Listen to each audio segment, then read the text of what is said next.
Hey guys, it's Sarah and it's book week here on the Invisible Wall. Alright, so a little while ago on my main channel I made this video comparing the Hunger Games to Diverge. I got a lot of responses to it. I got a couple of comments. I got mostly Tumblr messages from people way smarter than me who read books way better than I do. We had a lot of discussion about dystopian societies and their recent impact on young adult literature and all this fancy stuff. And when you have discussions about the Hunger Games, it seems that the inevitability of it all is that you will end up talking about Battle Royale. It doesn't matter who you're talking to, it doesn't matter what aspect of the Hunger Games you're talking about. Somebody somewhere is gonna say, hey, listen, Hunger Games is cool and all, but it's just a ripoff. And then a little while ago I got this request from Tumblr user 50 Shades of Grey asking me to discuss the differences between Battle Royale and Hunger Games and maybe talk about whether or not Hunger Games is a ripoff of Battle Royale. Well, Tumblr user 50 Shades of Grey, I am here for you. It's book week. We're gonna do this. Let's go. I'm gonna go ahead and assume that a lot of you know what the Hunger Games is, but a lot of you might not know what Battle Royale is, and I didn't know what it was until I started talking about it with other people, so I'm gonna tell you. Battle Royale is just another dystopian society written before the Hunger Games, and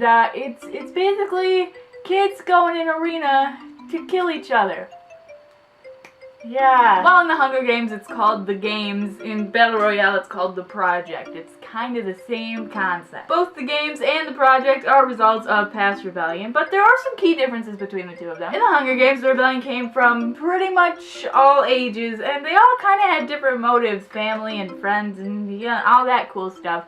But in Battle Royale, it came from kids who were like, you know what, screw homework, you screwed the economy up, and I'm not going to have a job when I'm done, so I'm going to revolt. Because of this, the Hunger Games are broadcasted all across Pan Am, but the Project is kept on the down low, on the DL. They don't really want anybody knowing about it. To me, it kind of seems like Battle Royale is like, hey, don't be a stupid, rebellious kid or we'll kill you. But the Hunger Games is kind of like, hey, don't be lower class or we'll kill you. Which brings us to the whole President Snow, Teacher Sakamochi thing. Now, both of these guys suck. Neither one of them is a decent human being, but at least Teacher Sakamochi shows some promise. President Snow is just some douchebag who can't give up power. And can we talk about the literary irony surrounding this character? I mean, come on. President Snow, a white beard, a white rose. Any character that has this much metaphorical innocence surrounding them is either Daisy Buchanan or pure evil. Teacher Sakamochi seems to care for the kids like a little bit. Not a lot, granted, but a little bit. And he paints, I mean, he paints really creepy stuff sometimes, but he paints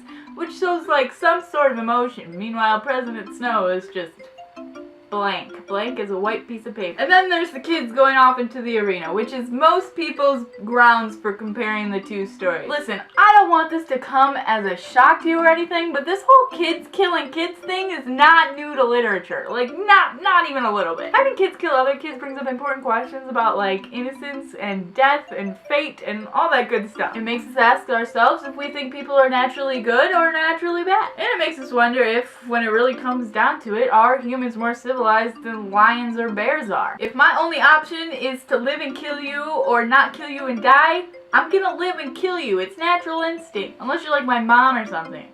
I don't know if I could kill my mom.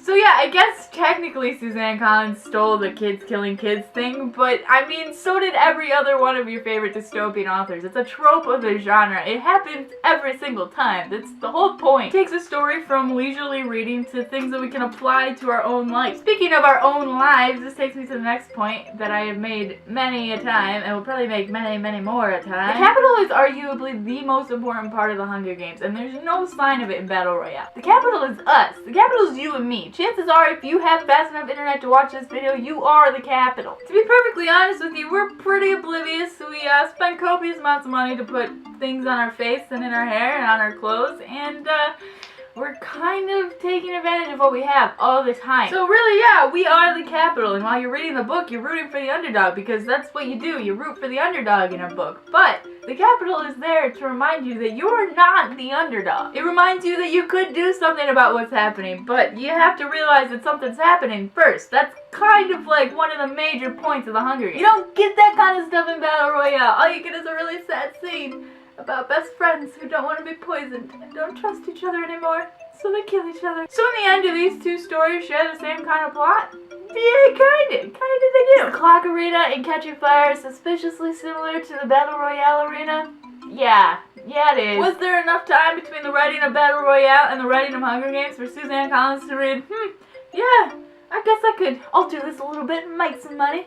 Yeah, there was time. But do I believe The Hunger Games was a ripoff? No! No, I do not believe The Hunger Games was a ripoff, and here's why. Now, I have no way of knowing this because I am, in fact, an 18-year-old girl from Michigan and not the best-selling author of the Hunger Games series, but I have a suspicion that Suzanne Collins wanted to write a dystopian book, so she read other dystopian books to see how they work. That is how authors become authors, actually. That's how it works. They read and they write. She could very well have read Battle Royale and thought, these things work. Maybe I'll put this kind of thing on my book. I believe that Battle Royale probably influenced a lot of the work of the Hunger Games. I believe that. But that does not make it a ripoff. Not even a little bit. There is not an author alive who has not been either directly or indirectly influenced by William Shakespeare. But does that make all of our modern literature ripoffs of Hamlet? No! It's just another dystopian story. Honestly, if I can read the same Sarah Dessen story over and over and over, then I can read another dystopian story over and over and over. I'm gonna get in trouble for that one.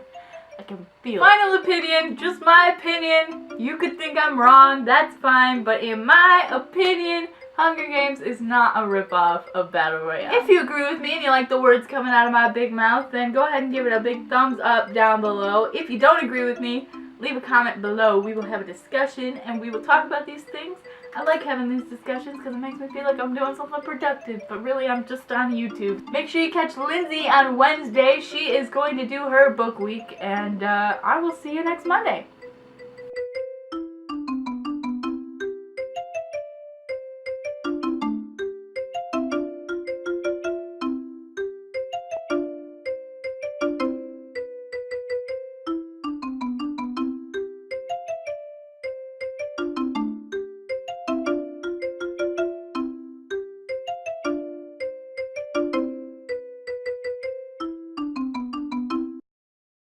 President Snow is just some douchebag who can't give up power. Like, can we... Oh my god, there's a squirrel outside my window. Last time there was a squirrel outside my window, it came inside my window. That's a story for another day.